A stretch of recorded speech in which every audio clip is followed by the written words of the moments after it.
Hello everyone, जैसा कि हमने आपको बोला था कि हम आपको आर्ट में आप कैसे 12th के बाद आगे बढ़ सकते हैं, कौन सा कोर्स कर सकते हैं उसके बारे में बताएंगे। तो आइए बात करते हैं। तो जो सबसे प्रचलित और मेन कोर्स है उसका नाम है BFA, bachelor of fine arts, है ना। ये जो हमारा ड्राइंग है, पेंटिंग है, ये फाइन आर्ट्स के अंतर्गत आता है, ये आपको पता ही होगा। तो उससे पहले मैं आपको थोड़ा अपने बारे में बताना चाहूँगा मैंने क्या किया है और कैसे किया है। तो मैंने 12th के बाद ये 4 साल का कोर्स किया हुआ है जिसको BFA बोलते हैं, बैचलर ऑफ फाइन आर्ट्स, जिसको मैंने महात्मा गांधी काशी विद्यापीठ बनारस से किया, जो एक यूनिवर्सिटी है बनारस में। और मास्टर्स भी किया मैंने इसमें, जो मैंने किया है BHU यानी बनारस हिंदू यूनिवर्सिटी से, ये 2 साल का होता है। तो ये दोनों मैंने किए हैं और इसके पीछे कहानी मैं आपको बताता हूँ कि कैसे मैं यहाँ तक पहुँचा, है ना। क्योंकि क्या होता है कि आज भी हमारा जो सोसाइटी है उसमें बहुत कमी है इस चीज़ की। आर्ट के बारे में बहुत सारी गलत फहमियाँ हैं कि इसको करके क्या करेंगे, क्यों करना है। पेरेंट्स भी अपने बच्चों को रोकते हैं, है ना। ये बहुत सारी चीज़ें हैं जो मैं क्योंकि मैं एक टीचर भी हूँ, है ना। तो मैं देखता हूँ हमेशा कि ये बच्चों के साथ ये हमेशा होता है कि उनके पेरेंट्स उनको बोलते हैं कि ये ड्राइंग क्यों करना, टाइम वेस्ट मत करो, पढ़ाई करो, तुम्हें पढ़ाई करके कुछ करोगे, ड्राइंग करके क्या करना है। ये सारी चीज़ें, बहुत सारी बातें आप भी सुनते होंगे अपने पेरेंट्स से, या पेरेंट्स अगर देख रहे हैं तो वो भी अपने बच्चों से ज़रूर बोलते होंगे। तो इसलिए मुझे ये वीडियो बनाने की ज़रूरत पड़ी, क्योंकि बहुत सारे बच्चे बोलते हैं सर हम क्या करें, कैसे बताएं पेरेंट्स को, कैसे कन्विंस करें। तो इस बारे में ये हमारा वीडियो है। मुझे आशा है कि आप इसके बाद उनको ज़रूर कन्विंस कर पाएंगे। तो जो BFA है वो 4 साल का कोर्स है, जिसमें 1 साल जो फर्स्ट ईयर होता है वो आप कह सकते हैं उसको सारी चीज़ों का कॉम्बिनेशन होता है। उसमें आपको सारी चीज़ें पढ़ाई जाती हैं। सारी चीज़ों से मेरा मतलब है जो हमारा BFA है वो केवल पेंटिंग के लिए नहीं है। उसमें पेंटिंग है, स्कल्पचर है, पॉटरी है, अप्लाइड आर्ट्स है, टेक्सटाइल है, प्रिंट मेकिंग है, ये सारे सब्जेक्ट होते हैं। एक चीज़ और मैं ऐड करना चाहूँगा, अगर आप सोच रहे हैं कि BFA करने हम इसलिए करना चाहते हैं कि हमें सिर्फ ड्राइंग करनी है, पेंटिंग करनी है, या मूर्ति सिर्फ बनानी है, या पॉट बनाने हैं, या सिर्फ फोटोग्राफी करनी है ना, तो ऐसा नहीं है।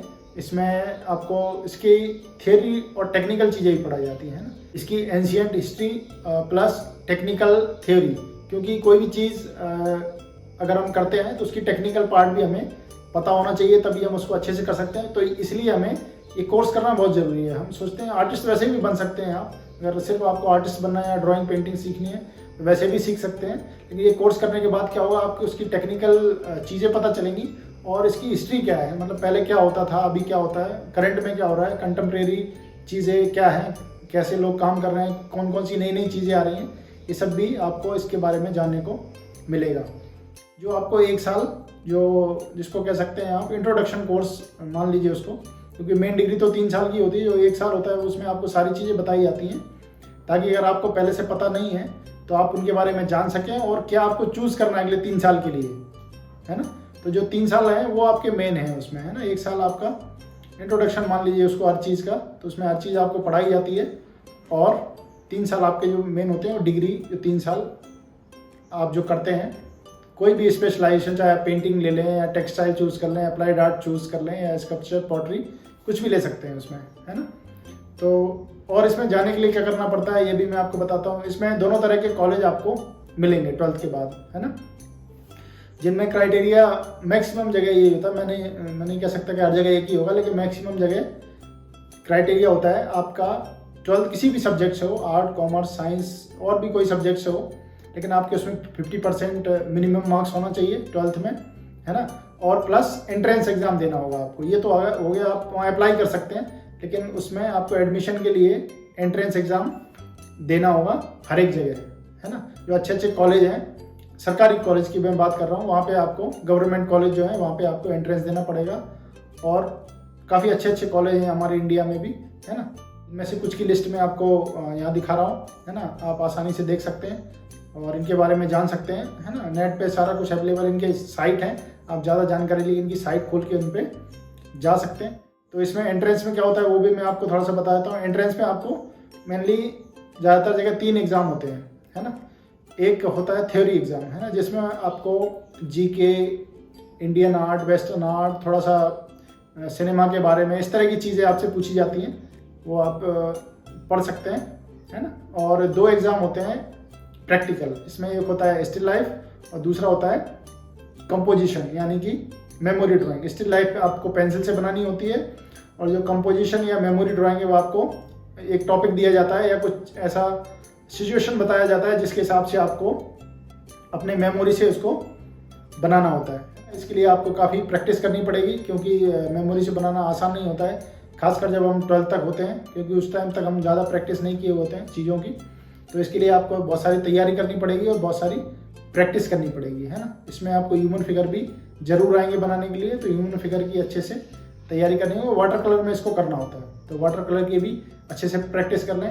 मैं अपना एक्सपीरियंस शेयर करना चाहता हूँ फिर से आपके साथ कि 12th तक मैंने वाटर कलर कभी यूज़ नहीं किया था, है ना। तो मुझे बहुत प्रॉब्लम हुई, क्योंकि उस टाइम कोई मुझे बताने वाला या गाइड करने वाला नहीं था, जैसे कि आप लोगों के साथ होता है कि कोई बताने वाला ही नहीं होता है ना, क्योंकि आसपास कोई होता ही नहीं है जो इस फील्ड में गया हो, या मैं जहाँ से हूँ वहाँ पे मेरे आसपास कोई नहीं था, फैमिली बैकग्राउंड में भी कोई नहीं था, इसलिए मुझे बहुत प्रॉब्लम हुई, है ना। तो इसलिए मैंने सोचा कि मैं आपके लिए एक ये वीडियो बनाऊँ, तो ये आपके लिए काफ़ी यूज़फुल होगा शायद, है ना।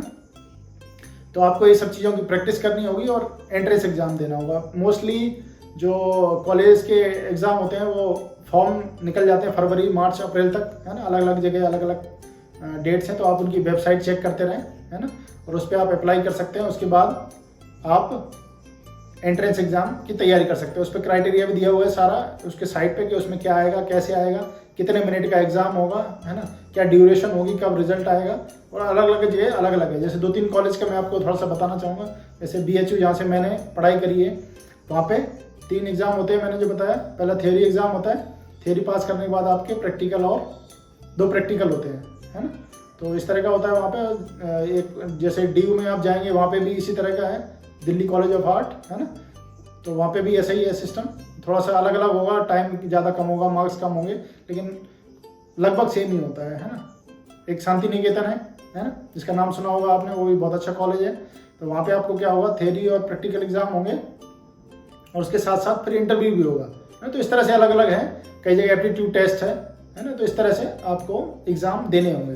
और इसके अलावा फिर बहुत सारे प्राइवेट कॉलेज भी हैं, लेकिन वो मैं आपको सजेस्ट नहीं करूँगा। आप अगर कर सकते हैं, थोड़ा मेहनत करना पड़ेगा, लेकिन आप अगर गवर्नमेंट कॉलेज में क्वालिफाई कर लेते हैं एडमिशन के लिए, है ना, एंट्रेंस टेस्ट, तो आपको एक तो फीस काफ़ी कम है। मतलब मुझे लगता है कि ईयरली आपको 5 से 10 हज़ार इतनी ही फीस होगी गवर्नमेंट कॉलेज में, है ना। मैंने आज से करीब 10-11 साल पहले पढ़ाई की थी, तब मुझे शायद 2.5 से 3 हज़ार फीस ईयरली देना पड़ा था, और अभी भी लगभग इतनी है, ज़्यादा उसमें बढ़ोतरी नहीं हुई है ना। तो आप देख सकते हैं उनकी वेबसाइट पे, वो भी दिया होगा। और क्योंकि प्राइवेट कॉलेज में क्या है, आपको एडमिशन तो मिल जाएगा, है ना, बिना एंट्रेंस के भी मुझे लगता है मिल जाएगा। बहुत सारे आजकल प्राइवेट कॉलेज लोगों ने खोल लिए हैं, तो लेकिन उनमें फ़ीस बहुत ही ज़्यादा है ना। आपको शायद 1 लाख पर ईयर भी उसकी फ़ीस देना पड़े, और उसके बाद फिर मटेरियल का खर्चा वो भी काफ़ी ज़्यादा है इसमें। तो आप सारी चीज़ें सोच समझ लें, है ना, आपको क्या करना है, कैसे करना है, और तैयारी अच्छे से करें, है ना। तैयारी नहीं करेंगे तो फिर आपको एडमिशन मिलना काफ़ी मुश्किल है, क्योंकि मैं आपको बताना चाहूँगा कि एक कॉलेज के एंट्रेंस एग्ज़ाम में लगभग 15 to 20,000 कैंडिडेट आते हैं BFA में एंट्रेंस देने के लिए, है ना। तो आप ऐसा ना समझें कि इसमें कंपटीशन नहीं है, इसमें भी काफ़ी सारा कंपटीशन है। तो आप ऐसा ना सोचें कि ड्राइंग है तो ज़्यादा लोग नहीं आएंगे, कोई भी कर सकता है, ऐसा नहीं है ना। आप जब बाहर निकलेंगे तब आपको चीज़ें पता चलेंगी। तो इसको इतना सिंपल भी ना समझें, सीरियस लें अगर आप इसको एज अ करियर आगे चूज़ करना चाहते हैं, है ना। मैं कुछ चीज़ें और भी बताना चाहूँगा। यहाँ पे मैंने एक लिस्ट दी हुई है, इसमें करियर ऑप्शन क्या है। बहुत सारे लोग पूछते हैं हम ये कर तो रहे सर, लेकिन इसमें करियर ऑप्शन क्या है। तो मैं यहाँ पे आपको लिस्ट दिख रही होगी, इसमें बहुत सारे हैं। जैसे आप डिज़ाइन फील्ड में जा सकते हैं, आप सिनेमा फील्ड में जा सकते हैं, एनिमेशन में जा सकते हैं, आप ऑटोमोबाइल इंडस्ट्री में जा सकते हैं, है ना। बहुत सारा वास्ट फील्ड है इसका, मतलब इतना कि आप सोच भी नहीं सकते, आपने कभी शायद इमेजिन भी नहीं किया होगा। और बहुत ही प्रचलित आजकल फील्ड है UI UX, है ना, जिसमें आपके मोबाइल ऐप डिज़ाइन होते हैं, वेब डिज़ाइन होती है ना। तो बहुत सारे ऐसे फील्ड हैं जिनमें आप बस आपको टैलेंट होना चाहिए आपके अंदर, तो आप इसमें मतलब कोई सीमा नहीं है, इतने आगे आप जा सकते हैं। और एक और इंटरेस्टिंग चीज़ मैं आपको बता दूं लास्ट में, कि आप इसमें मतलब ये एक ऐसा करियर ऑप्शन आप समझ सकते हैं जिसमें आपको आप पढ़ाई के साथ साथ उसको एंजॉय भी करेंगे, क्योंकि आपको इसको करने में मज़ा आएगा, है ना। आप पेंटिंग करेंगे, ड्राइंग करेंगे, है ना, आउटडोर इंडोर, है ना, एग्जीबिशन करेंगे, बहुत सारी चीज़ें करेंगे। इसमें एक्टिविटी बेस्ड आप समझ सकते हैं इसको, कोर्स को। तो इसमें काफ़ी आपको मज़ा आएगा। अगर आप इंटरेस्टेड हैं और करना चाहते हैं तो मैं कहूँगा ज़रूर ऑप्ट करें, लेकिन इसको सीरियसली लें, है ना। इसको ऐसा ना सोचें कि इसमें मेहनत नहीं करनी है, हम बस घूमेंगे फिरेंगे, ऐश करेंगे और क्या तो वो वाला एटीट्यूड नहीं यहाँ पे चलेगा। आपको मेहनत इसमें भी उतनी ही करनी होगी जैसी आप दूसरे कोर्सेज में करते हैं, और ऑप्शन आपको मुझे लगता है दूसरे कोर्सेज से इसमें आपको ज़्यादा ही मिलेंगे, ये मैं आपको गारंटी दे सकता हूँ। और एक चीज़ कहना चाहूँगा, इसमें आपको दोनों ही ऑप्शन मिलेंगे। सरकारी गवर्नमेंट जॉब भी आपको मिल सकते हैं, टीचिंग लाइन में काफ़ी जॉब्स हैं इसमें, और प्राइवेट भी बहुत सारे हैं। तो दोनों तरह के आप जॉब प्रोफाइल भी इसमें चूज़ कर पाएंगे अगर आप मेहनत करेंगे तब। तो दोनों ही जगह आपको मेहनत करनी पड़ेगी, और इसको ऐसा ना सोचें, है ना, कि बहुत ही लाइट है, इसमें हमें कोई मेहनत नहीं करनी, तो ये बहुत ही गलत बात है। आपको पूरी मेहनत करनी पड़ेगी, हो सकता है उससे ज़्यादा भी मेहनत करनी पड़ेगी, ठीक है। तो ये था BFA, है ना। ये बहुत अच्छा कोर्स है। अगर आप आर्ट में इंटरेस्टेड हैं तो आप 12th के बाद, चाहे आप आर्ट के स्टूडेंट हों, कॉमर्स के हों या साइंस के हों, कोई भी चूज़ कर सकता है। और लास्टली एक चीज़ और मैं कहना चाहूँगा, इसको करने के बाद आप, अगर आपका कोई सपना था कभी कि हाँ मैं भी कभी IIT जाता, जैसे कि लोग फिजिक्स केमिस्ट्री मैथ पढ़ के IIT जाते हैं, लेकिन मैं बताना चाहूँगा आप BFA करने के बाद भी अगर आप मेहनत करते हैं तो आप IIT भी जा सकते हैं। तो इसके बारे में कभी बाद में चर्चा करेंगे। आप कमेंट सेक्शन में मुझे बताइएगा।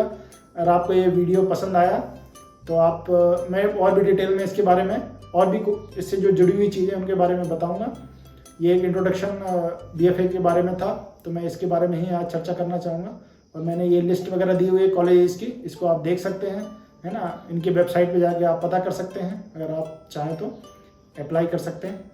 और मुझे लगता है कि आपको बहुत सारे आपके डाउट क्लियर हुए होंगे, है ना। और अगर नहीं हुए तो आप मुझे कमेंट सेक्शन में बता सकते हैं, मैं अगले वीडियो में और भी क्लियर करने की कोशिश करूँगा। Thank you.